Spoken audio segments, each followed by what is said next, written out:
സൂര്യപുത്രനായ കർണനെക്കുറിച്ചും കർണന്റെ കഴിവുകളെക്കുറിച്ചും കർണൻ നടത്തിയ പോരാട്ടങ്ങളെക്കുറിച്ചുമൊക്കെ മുൻ കഥകളിൽ നമ്മൾ കണ്ടതാണല്ലോ. എന്നാൽ വീരയോദ്ധാക്കളും കർണപുത്രന്മാരുമായ വൃഷസേനന്റെയും വൃഷകേതുവിന്റെയും കഥയാണ് അച്ഛൻ പറഞ്ഞ കഥകളുടെ 32-ാം ഭാഗം പറയുന്നത്. കർണപുത്രന്മാരുടെ കഥയിലേക്ക്. കർണന്റെയും വൃഷാലിയുടെയും മൂത്ത മകനായ വൃഷസേനൻ കുട്ടിക്കാലം മുതൽക്ക് തന്നെ സ്വന്തം പിതാവായ കർണനിൽ നിന്നും സകല ആയോധന കലകളും അഭ്യസിക്കുകയും ഒരു തികഞ്ഞ യോദ്ധാവായി മാറുകയും ചെയ്തു. കുരുക്ഷേത്ര യുദ്ധത്തിൽ കൗരവപക്ഷത്തിനു വേണ്ടി പോരാടിയ വൃഷസേനനെ ഒരു അതിരഥിയായിട്ടാണ് കൗരവപക്ഷം കണക്കുകൂട്ടിയിരുന്നത്. അതിരിക്കട്ടെ, എന്താണ് രഥി, അതിരഥി, മഹാരഥി എന്നൊക്കെ പറഞ്ഞാൽ? ഒരു യോദ്ധാവിനെ തനിക്ക് യുദ്ധം ചെയ്യാനുള്ള കഴിവിന്റെയും താൻ നേടിയെടുത്ത ആയുധങ്ങളുടെയും ഒക്കെ ബേസിലാണ് രഥി, മഹാരഥി, അതിരഥി എന്നൊക്കെ കാറ്റഗറൈസ് ചെയ്യുന്നത്. അതിൻ പ്രകാരം ഒരേ സമയം 5000 യോദ്ധാക്കളോട് പോരടിച്ചു നിൽക്കാൻ ശേഷിയുള്ള യോദ്ധാവ് ഒരു രഥിയും, അതുപോലെയുള്ള 12 രഥികളോട് ഒരേ സമയം പോരടിക്കാൻ ശേഷിയുള്ള യോദ്ധാവ് ഒരു അതിരഥിയും, അതുപോലെ 12 അതിരഥികളോട് ഒരേ സമയം എതിരിടാൻ കഴിവുള്ള ആൾ ഒരു മഹാരഥിയുമാകുന്നു.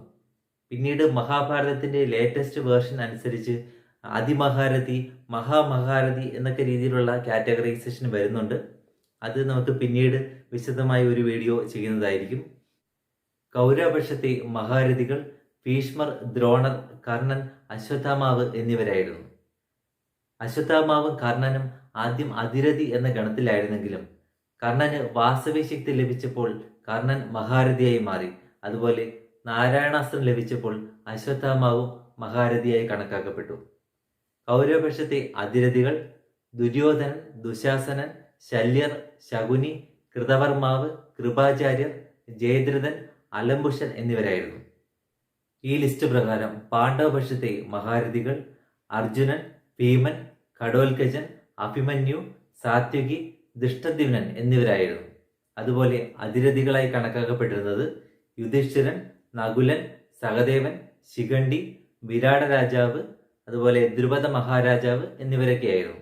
മഹാഭാരതത്തിന്റെ ലേറ്റസ്റ്റ് വേർഷൻ പറയുന്നത് ശ്രീകൃഷ്ണൻ, ബലരാമൻ, പരശുരാമൻ എന്നിവരോടൊപ്പം ഭീഷ്മരെയും ദ്രോണരെയും അർജുനെയും കർണനെയും ഒക്കെ അതിമഹാരഥികളുടെ ഗണത്തിലാണ് ഉൾപ്പെടുത്തേണ്ടത് എന്നാണ്.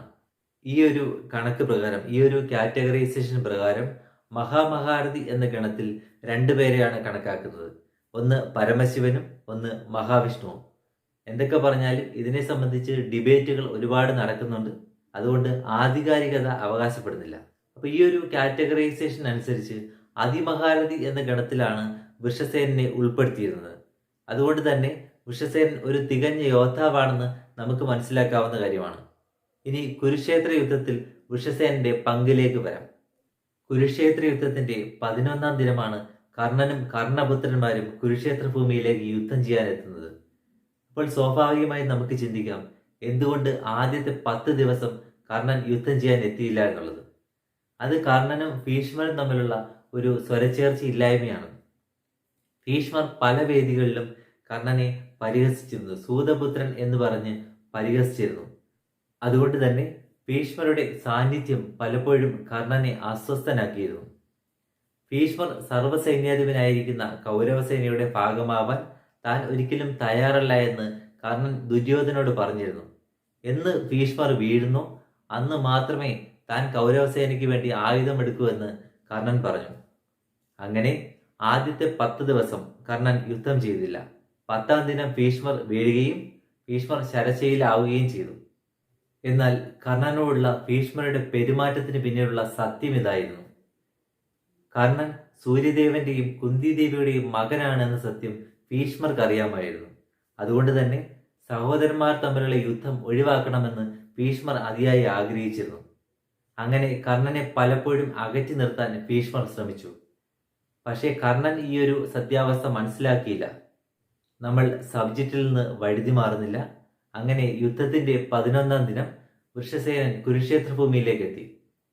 കുരുക്ഷേത്ര ഭൂമിയിലെത്തിയ വൃഷസേനൻ പാണ്ഡവപ്പടയ്ക്ക് വൻ നാശമാണ് വരുത്തിവെച്ചത്. അങ്ങനെ നകുലന്റെ മകനായ സാത്താനിക വൃഷസേനനെ എതിരിടാനെത്തുകയും ഇരുവരും തമ്മിൽ കടുത്ത ഒരു പോരാട്ടം നടക്കുകയും ചെയ്തു. സാത്താനികയെ പരാജയപ്പെടുത്തിയ വൃഷസേനനെ പിന്നീട് എതിരിടാനെത്തിയത് ഉപപാണ്ഡവരായിരുന്നു. പാണ്ഡവ സഹോദരന്മാർ ഓരോരുത്തർക്കും ദ്രൗപദിയിൽ ഓരോ പുത്രന്മാർ ജനിച്ചുവെന്നും ആ 5 പേരും ഉപപാണ്ഡവർ എന്നാണ് അറിയപ്പെടുന്നതെന്നും മുൻ കഥകളിൽ നമ്മൾ പറഞ്ഞിട്ടുണ്ട്.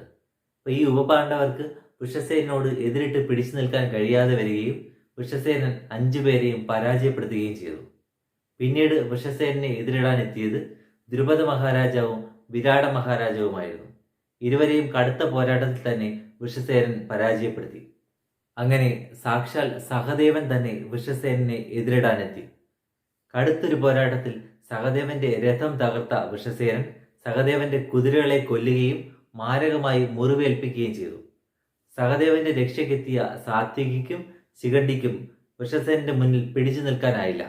പിന്നീട് വൃഷസേനനെ എതിരിടാനെത്തിയത് നകുലനായിരുന്നു. നകുലനും വൃഷസേനനും തമ്മിൽ പൊരിഞ്ഞ പോരാട്ടം തന്നെ നടന്നു. ഒടുവിൽ നകുലന്റെ രഥം വൃഷസേനൻ തകർത്തു. അങ്ങനെ നകുലൻ ഭീമന്റെ രഥത്തിൽ കയറുകയും ഇരുവരും ചേർന്ന് വൃഷസേനോട് ഒരുമിച്ച് പോരാടുകയും ചെയ്തു. എന്നാൽ ഇരുവരും ഒരുമിച്ച് പോരാടിയിട്ട് പോലും വൃഷസേനെതിരെ പിടിച്ചു നിൽക്കാൻ കഴിഞ്ഞില്ല. സാക്ഷാൽ ഭീമസേനും നകുലനുമൊക്കെ വൃഷസേനെ എതിരിടാൻ കഴിയാതെ പിന്മാങ്ങുന്നത് കണ്ട ശ്രീകൃഷ്ണൻ അർജുനന് മുന്നറിയിപ്പ് കൊടുത്തു. കർണനോളം തന്നെ അപകടകാരിയാണ് കർണപുത്രനെന്നും അതുകൊണ്ട് എത്രയും പെട്ടെന്ന് തന്നെ വൃഷസേനെ വധിച്ചില്ലെങ്കിൽ പാണ്ഡവ പടയ്ക്ക് അത് ദോഷകരമായി ഭവിക്കുമെന്നുമായിരുന്നു ശ്രീകൃഷ്ണൻ പറഞ്ഞത്. താൻ ഏറ്റവും കൂടുതൽ സ്നേഹിച്ചിരുന്ന തൻ്റെ പ്രിയപ്പെട്ട മകനായ അഭിമന്യുവിനെ ചക്രവ്യൂഹത്തിൽ വധിച്ചവരുടെ കൂട്ടത്തിൽ കർണനോടൊപ്പം കർണപുത്രനായ വൃഷസേനും ഉണ്ടായിരുന്നു എന്ന് അർജുനൻ മനസ്സിലാക്കിയിരുന്നു. അങ്ങനെ യുദ്ധത്തിന്റെ 17-ാം ദിനം അർജുനൻ വൃഷസേനെ എതിരിടാനെത്തി. അർജുനനും വൃഷസേനും തമ്മിൽ പൊരിഞ്ഞ ഒരു പോരാട്ടം തന്നെ നടന്നു. ഒടുവിൽ മഹാരഥിയായ അർജുനോട് പിടിച്ചു നിൽക്കാൻ കഴിയാതെ വൃഷസേനൻ പരാജയപ്പെടുകയും അർജുനാൽ വധിക്കപ്പെടുകയും ചെയ്തു. ഇതായിരുന്നു ധീരയോദ്ധാവായ വൃഷസേനൻ എന്ന കർണപുത്രന്റെ അന്ത്യം. ഇനി കർണന്റെയും വൃഷാലിയുടെയും ഏറ്റവും ഇളയ മകനായ വൃഷകേതുവിന്റെ കഥയിലേക്ക്. കുരുക്ഷേത്ര ഭൂമി കണ്ട ഏറ്റവും വലിയ പോരാട്ടത്തിൽ അർജുനനും കർണനും നേർക്കുനേർ വരികയും യുദ്ധധർമ്മങ്ങൾ മറന്ന് അർജുനൻ കർണനെ വധിക്കുകയും ചെയ്തു.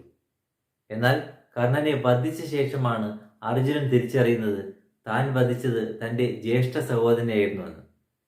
ദുഃഖം താങ്ങാനാവാതെ അർജുനൻ പൊട്ടിക്കരഞ്ഞു.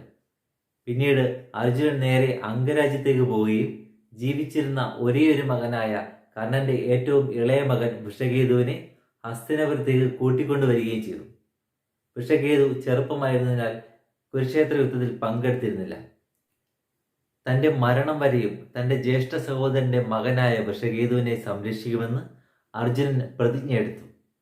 സകല ആയോധന വിദ്യകളും അഭ്യസിപ്പിച്ച് വൃഷകേതുവിനെ ഒരു തികഞ്ഞ യോദ്ധാവാക്കി മാറ്റിയ അർജുനൻ തനിക്ക് മാത്രം സ്വായത്തമാക്കിയിരുന്ന തൻ്റെ ദിവ്യാസ്ത്രങ്ങൾ വൃഷകേതുവിന് പകർന്നു കൊടുക്കുകയും അത് മറ്റാർക്കും പകർന്നു കൊടുക്കരുതെന്ന് പ്രത്യേകം പറയുകയും ചെയ്തു.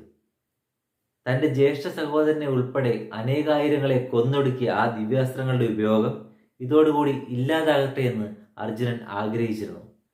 യുധിഷ്ഠിരന്റെ രാജസൂയത്തിന്റെ ഭാഗമായി അർജുനൻ ദിഗ്വിജയത്തിന് പുറപ്പെട്ടപ്പോൾ സകല രാജ്യങ്ങളും കീഴടക്കാൻ അർജുനനൊപ്പം നിന്നത് വൃഷകേതുവായിരുന്നു. കാലങ്ങൾക്ക് ശേഷം പാണ്ഡവർ രാജ്യഭാരം ഉപേക്ഷിച്ച് തീർത്ഥാടനത്തിന് പുറപ്പെട്ടപ്പോൾ വൃഷകേതുവിനെ ഇന്ദ്രപ്രസ്ഥത്തിന്റെ രാജാവാകാൻ ക്ഷണിച്ചുവെങ്കിലും വൃഷകേതു അത് സ്വീകരിച്ചില്ല. സ്വന്തം പിതാവായ കർണന്റെ അംഗരാജ്യത്തിന്റെ രാജാവായി തുടരാനായിരുന്നു വൃഷകേതുവിന് താല്പര്യം. അങ്ങനെ വൃഷകേതു കാലങ്ങളോളം അംഗരാജ്യത്തിന്റെ രാജാവായി തുടരുകയും ചെയ്തു. ഇതാണ് കർണന്റെ ഏറ്റവും ഇളയ മകനായ വൃഷകേതുവിന്റെ കഥ. കഥ ഇഷ്ടമായെങ്കിൽ ലൈക്ക് ചെയ്യുക, അഭിപ്രായങ്ങൾ കമന്റുകളായി രേഖപ്പെടുത്തുക. ആദ്യമായി വീഡിയോ കാണുന്നവർ സബ്സ്ക്രൈബ് ചെയ്യുക. സബ്സ്ക്രൈബ് ചെയ്യുന്നവരുടെ സമയം നഷ്ടമാക്കില്ലെന്ന് ഉറപ്പു തരുന്നു. ക്ഷമയോടെ കേട്ടിരുന്നതിന് നന്ദി. അച്ഛൻ പറഞ്ഞ കഥകളുടെ 33-ാം ഭാഗത്തിൽ കാണാം. Thank you.